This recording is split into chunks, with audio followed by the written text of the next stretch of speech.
Welkom bij Scheldemondig. Mijn naam is Jan Rubbens, presentator. En wij nodigen mensen uit met passie. En deze keer passie voor beleving. En daarom hebben wij uitgenodigd Robin van Straten. Robin, van harte welkom. Goedenavond. Goedenavond. Ik ben van Time Illusions. Ik ben sinds kort begonnen met een hobby. En dat is een beetje uit de hand gelopen. Dus ik maak eigenlijk decorstukken, theaterstukjes maken eigenlijk allemaal. Oké, zeg even terug. Welke school heb jij gezeten? Ik heb op speciaal onderwijs gezeten. En dat is in? In Terneuzen, de Sprong. Een Sprong. Ja. Dat is een soort praktijkschool in Hulst. Ja. Een praktijkschool in Hulst heb je ook inderdaad. En daar is het zo'n beetje begonnen, begrijp ik. Ja, ik had een lerares die zei tegen mij, jij moet iets met theater doen. En ja, toen ben ik sinds mijn 18-jarige leeftijd iets met theater gaan doen. En waarom zei ze dat? Wat ging jij doen? Nou, op school waren hele kleine theaterstukjes op school wat ik meedeed. Dat was best wel leuk en gezellig en ik deed ook heel goed. En als ik werd gekozen, werd ik meestal ook als een van de eerste gekozen natuurlijk. En wat heb je toen gedaan? Ja, heel simpel ding voor de klas eigenlijk. Ja, maar vertel eens een beetje zo uit je hoofdje.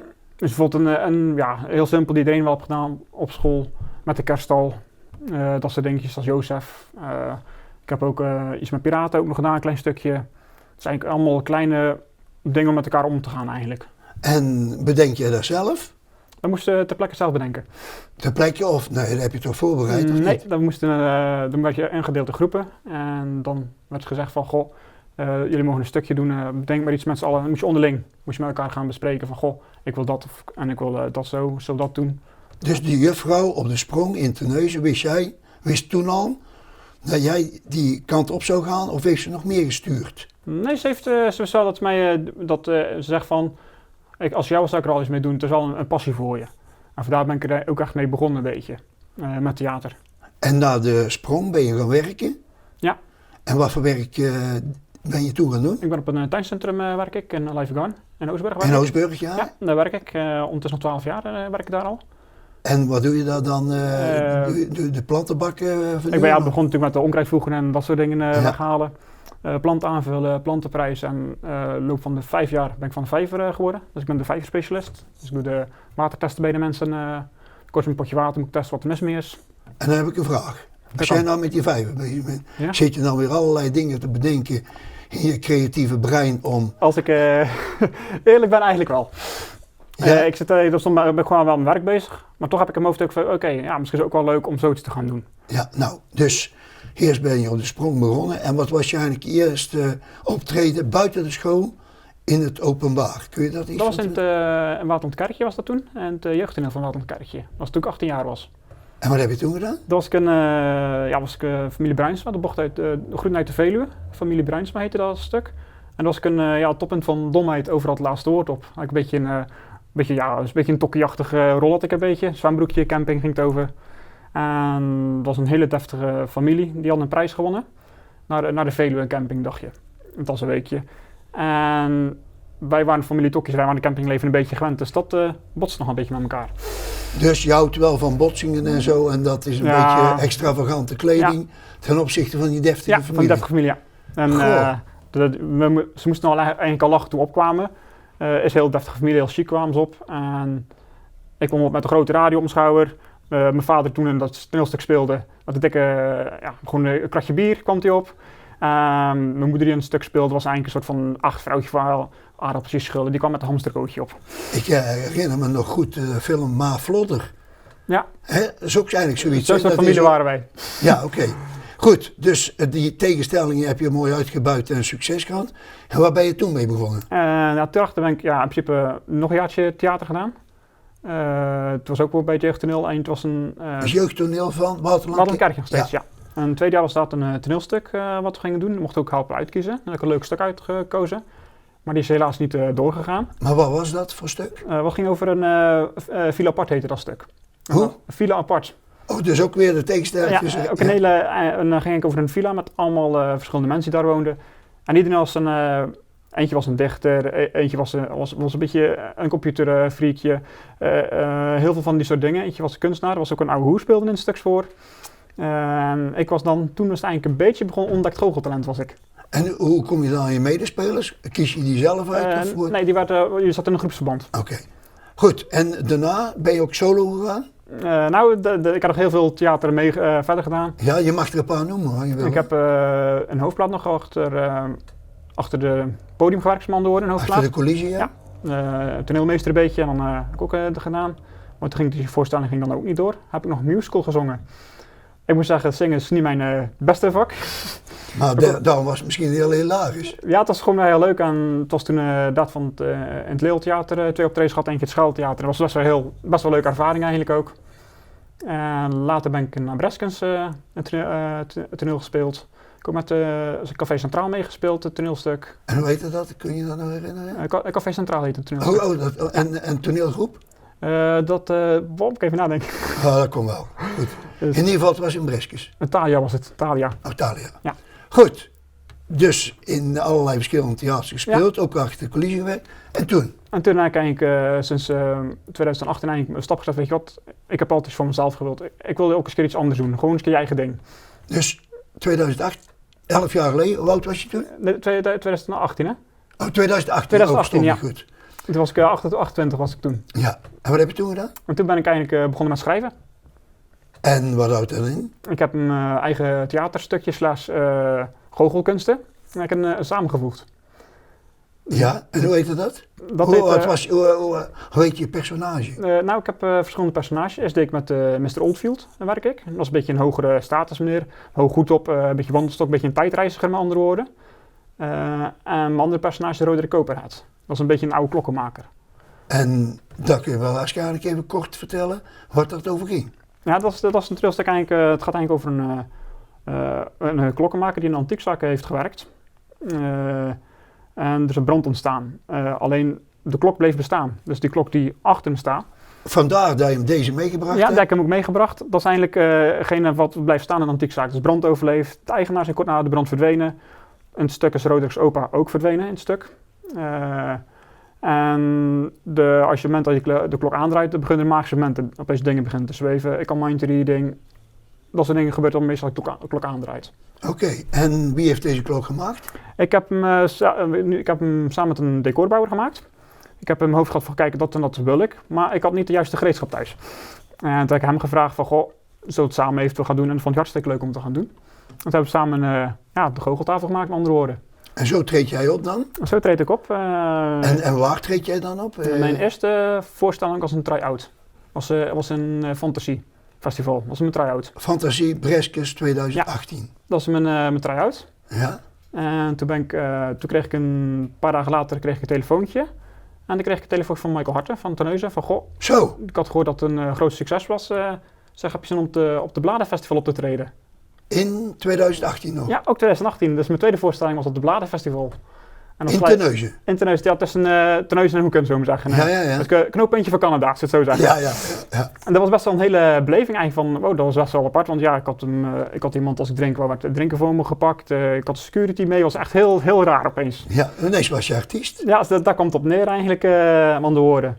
En daarachter heb ik steeds vaker telefoontjes gekregen van, goh, ik heb een feestje, kom je dan? Dus dan heb ik dat doe ik op feestjes, partijen, privéfeesten. En hoe vaak doe je dat dan sinds 2018? Sinds 2018, toen in april ben ik begonnen te schrijven. Sinds juni op Fantasy was mijn eerste voorstelling.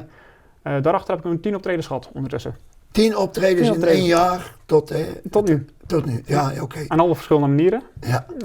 De laatste vond ik wel was heel anders. Dat was op een familiefeestje thuis was het eigenlijk. En dan liep ik gewoon in normale kleding tussen de mensen in. En om de zoveel tijd dan deed ik een trucje, zo maar zeggen. Maar dat was best wel leuk, want dan af en toe een beetje baltje met die mensen maken. En dan dat zijn best wel leuke trucjes eigenlijk. Ik heb er ook eentje meegebracht, misschien wel leuk is. Ja, dat willen we zeker doen. Dus jij gaat nou een trucje... Ik ga nu een trucje doen. Ik heb, nou, trek die trucendoos maar eens open. Ik heb hier eigenlijk een envelopje. En ik heb deze van tevoren, ben ik vanmiddag mee bezig geweest.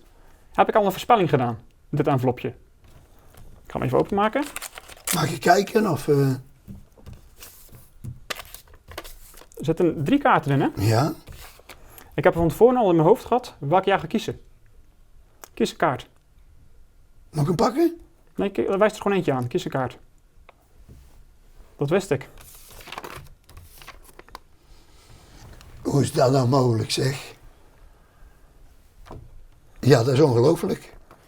Of kijk jij gewoon in mijn mind van dat ik meer Daar lijkt het op neer, maar het is voor eigenlijk vrouwen ben het is als het grootste voor deel hazen? theater. Ik zal wel het leukste zeggen, deze wat ik nu heb gedaan, ga ik eind van de uitzending vertellen hoe die werkt. Dat doe ik hem nog een keer, met je.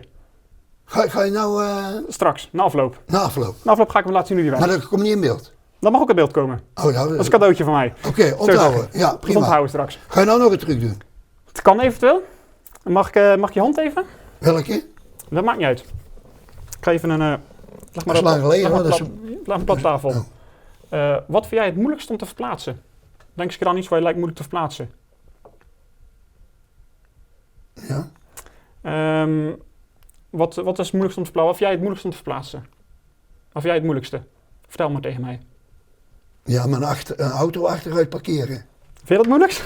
Ja, dat vind ik heel moeilijk. Mijn vrouw kan beter. En wat dacht je van inkt? Heb je inkt al eens ook als ik heb verplaatst? Inkt verplaatst? Ja, met aceton. Maar dit kan je die Sharpies, die merk, Sharpie? Dat is permanente marker. Dus als ik op je kruis zet op je hand, dat ga ik straks Ja. ook doen. Ja, Dan ga ik kijken of ik het kan laten verdwijnen. Op een andere plek kan het terugbrengen. oké. Je zet nou een kruisje, Zet een dus kruisje. op mijn hand. Even Hè, weg. het verlengde van mijn middelvinger.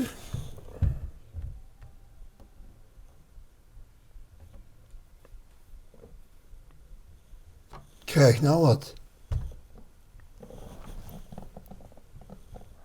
Dus jij kunt hem gewoon van mijn hand op die jouwe krijgen. Ja, probeer hem weg te krijgen. Mag ik hard drukken of Ja hoor, ik ben heel erg gewend. ga je geen pijn doen dan?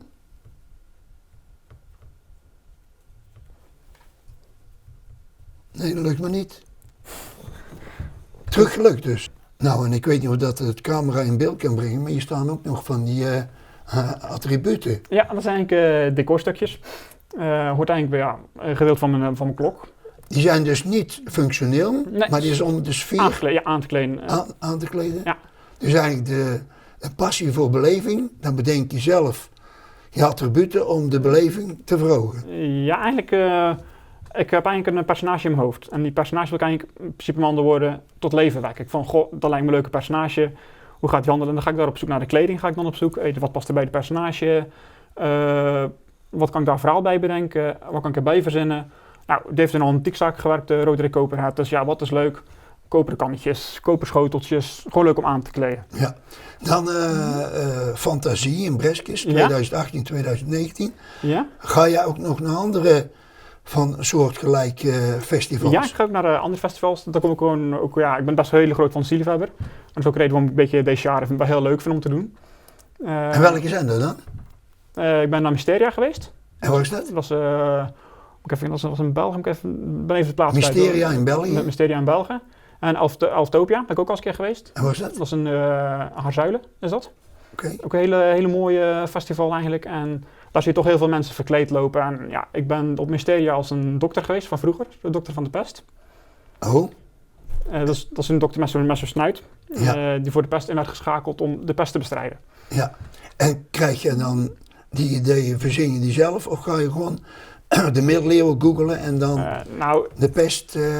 Nou, het is van je gaat naar de festivals en je ziet wel eens een keer mensen, god die is verkleed, god dat is wel heel leuk.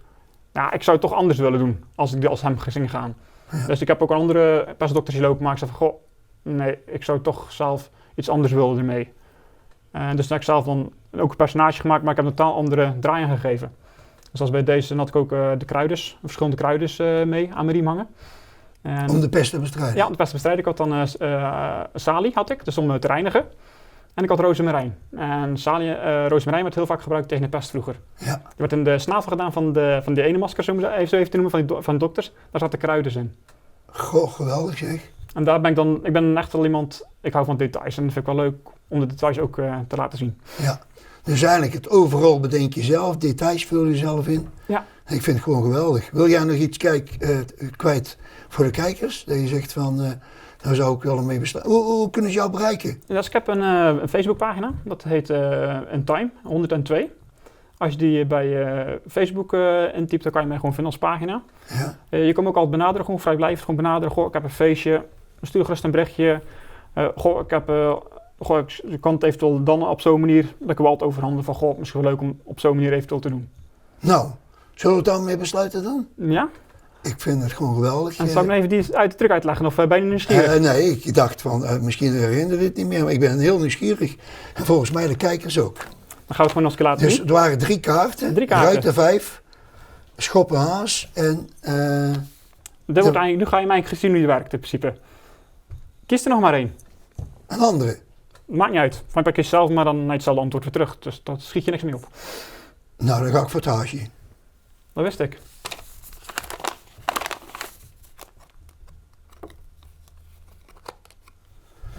Ja, zo, daar ben ik er weer ingetrapt. Geweldig.